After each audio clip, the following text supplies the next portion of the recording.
In this video, I want to explain to you, as a pharmaceutical industry refugee, why I consider the GLP-1 medications my own personal white whale.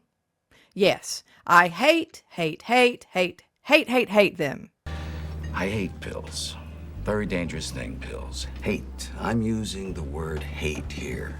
About pills. Hate. But, Liz, you hate all medications. Or, not all medications, but a lot of them. Yes, I do, but there's a couple that are particularly egregious, like SSRIs and the dreaded GLP-1s. SSRIs was my most hated medication class, but now I think it's actually been surpassed by the GLP-1s. But the reason I'm going to explain to you today is something you probably have not ever heard. And it's an approach that needs to be considered. And we're going to talk about it right here on Black Box Warning. I've got a lot to say, can't hold it in this time, got no filter, I got no filter, no filter, I got no filter, no filter, I got no filter, no filter, I got no filter. Hey guys, welcome back to the channel. So through the 80s and the 90s, if you're Gen X, you remember all of the weird diet fads and all of the strange things that went on back then. From Thigh Master to, well, this.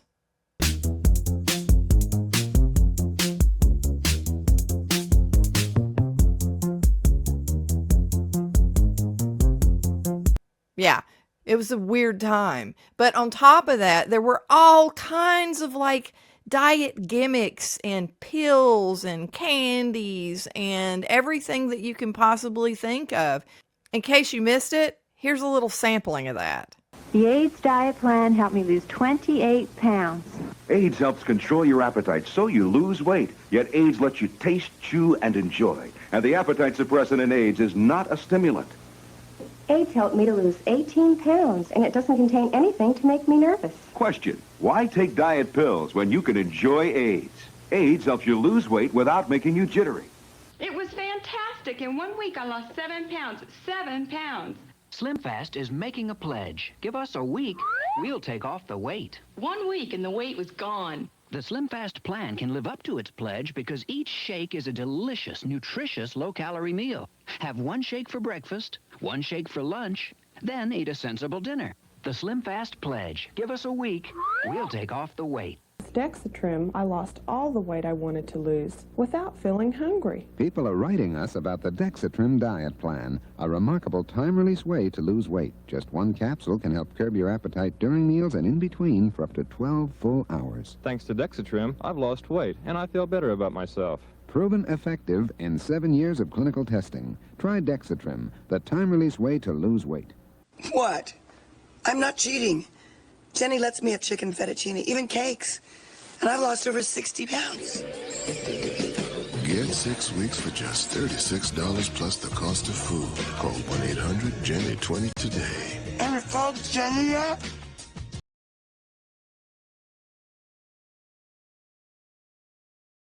So I got through the party without eating 1 bite of cake. At a Weight Watchers meeting, you'll hear cheers. So he says they helped you lose the weight, they gotta buy you new clothes.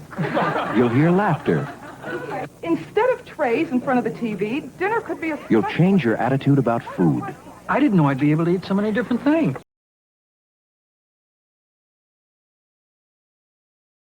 Weight Watchers now offers access to affordable GLP-1s. Weight Watchers has everything I need, from weight loss medications to nutrition support and help with my side effects. With our program, our members are losing more weight with expert nutrition and side effect support.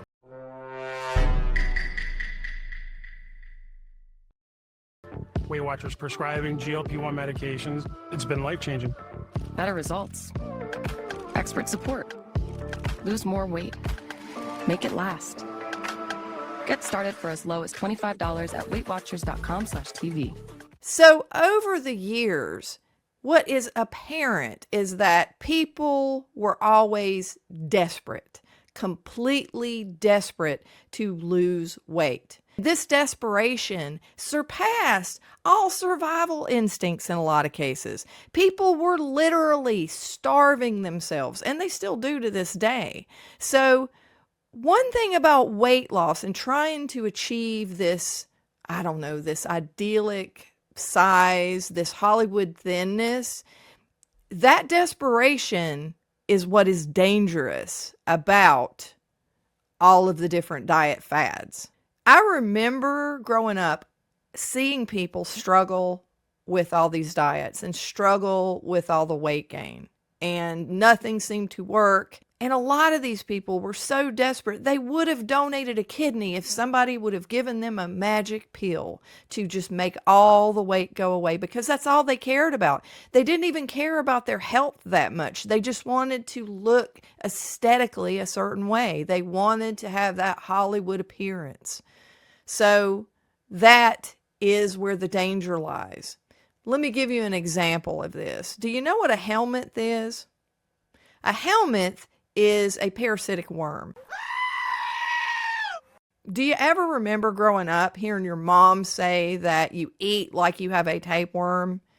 You know, because tapeworms, a lot of people, there's tapeworms all around the world. Like if you go to other countries, like they fish out like strings of them in people's intestines. It's disgusting.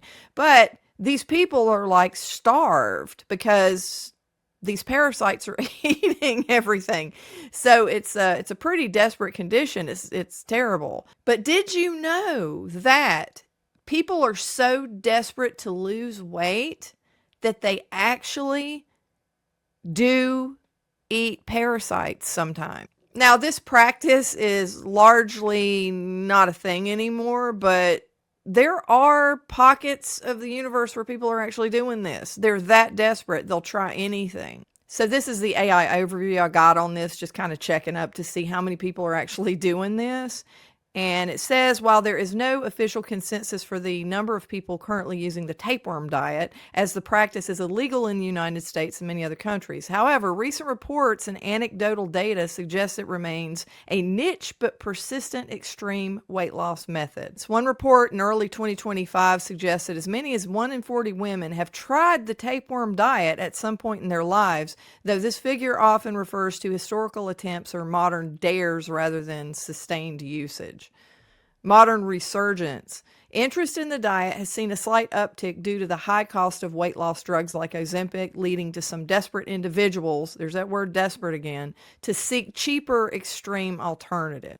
Accessibility. Tapeworm egg pills are reportedly still sold on the dark web and through unregulated social media advertisements, targeting people struggling with conventional weight loss methods. Medical frequency. Diagnostic labs in the U.S. report seeing at least a couple of tapeworms a month from patients with no history of international travel, suggesting some domestic cases may be the result of intentional ingestion. But it's not just fad dangerous diets that have popped up over the years. There's also an entire movement of people that emerged in order to embrace the morbid obesity because they lost the war. So the fat acceptance movement was a huge thing on YouTube. And it started, I think, around 2010, and it was peaking around 2013, 2014. Mid-2010s were a big time for fat acceptance or body positivity.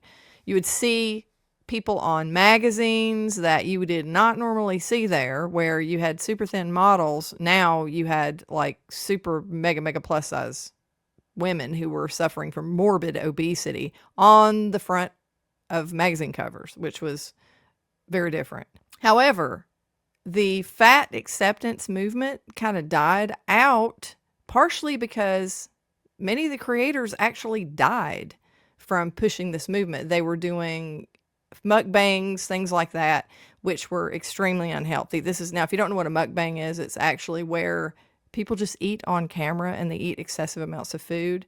And I think 2023, 2024, it might have been a little later, was the year that a bunch of fat influencers died. their bodies just gave out because they were upward around, 500-600 pounds. So, and a lot of them are really young. It was sad. But this shows that level of desperation. I mean, just to accept your fate, just to eat yourself to death because you just lost the battle with the bulge, that's terrible. Now, what's interesting about this is that, as I said, 2023, 2024, the GLP-1s come on the scene. And all of a sudden, like, people don't want to accept their fate because they have found the magic pill. Because a lot of these people were actually taking the drug and losing the weight. That is what they wanted to do all along. So why am I showing you all of this? Well, it reinforces my point that the reason that this class of drugs, the GLP-1s, is so incredibly dangerous is, number one, it's going to be widespread. It's going to be huge. It already is huge. And they're giving it out like it's candy. And this is the answer to just a generation after generation of prayers, particularly by women, to just have a magical solution to their weight problems. That if they could do anything, health be damned, they will do it to lose weight because it is just a dream that they never thought would be achieved. Now, there's tons of side effects that come with this. There is a lot of problems. And another thing, they don't know what's going to happen in the future with this drug. They don't know what this is going to do to so many people. They really don't, because they do not have a time machine and they do not have a magic ball. So is this going to be another situation where you have generational damage? Is that possible? Who knows? Are you going to have another situation like the DES daughters? Is there going to be GLP-1 daughters in the future? I don't know. I can't say that. And again, I can't tell you what to do. I am not a doctor. When you are willing to do anything to get to that size, even sacrifice your health, that is what you call real desperation. And that is what makes this class of drugs so dangerous. Because, as I've always said, and I continue to believe, it comes with a price. And also, I have a really bad feeling about this.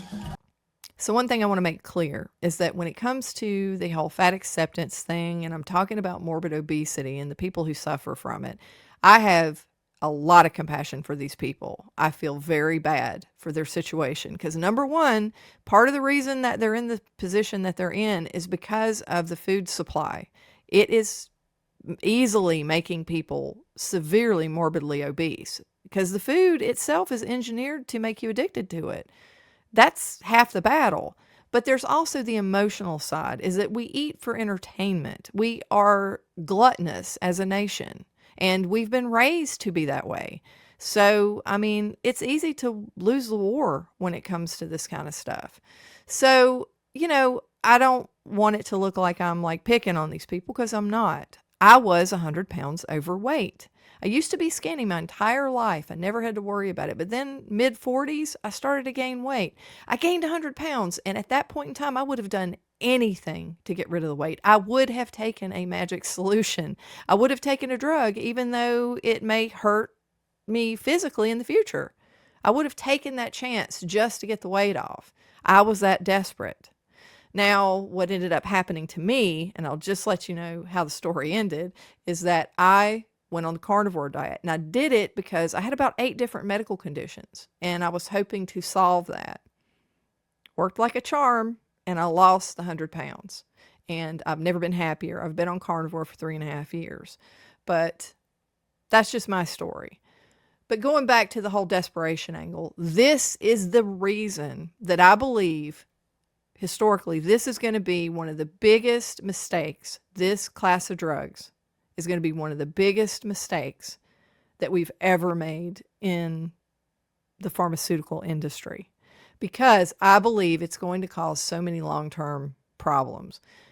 First of all, you see the people who are taking it, and they're actually going so far to the other extreme that they look like this now.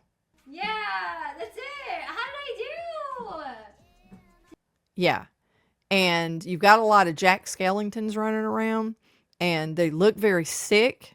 They're suffering, a lot of them, from medical complications. There's a lot of side effects, and everybody's heard about the side effects and the potential side effects long term. But what I also don't see is that they're deliberately not going off the drug, even though they're done. They're finished with the weight loss journey. They're staying on the drug at a lower dose. Now explain that, because that seems like you've got the opposite problem that you had before. So I just think this is extremely dangerous. And all the tides have turned. You know, before it was like fat acceptance and look at all these plus size models and everything's wonderful. It's wonderful to be overweight and health at any size. And now you've got all these people running around that look like they're emaciated. They look very ill. So I don't know. This is just my take on it. Tell me what you think about all of this. What is your view on weight loss? Would you have done anything? Have you ever suffered from gaining weight, or have you never had to worry about it? And when you were at your heaviest, would you have sold your soul for a magic pill? I know I kind of feel like I would have. But tell me your story. I'm going to be interested to hear it. And do you think these drugs are as dangerous as I do? Or am I just overreacting? And thank you so much for watching this video. I really appreciate it. And if you like the video, if you could give me a thumbs up, it really helps the channel. That would be great. And also make sure you subscribe and hit the notification bell so that you don't miss out on future content. And I will see you guys in the next video. Bye.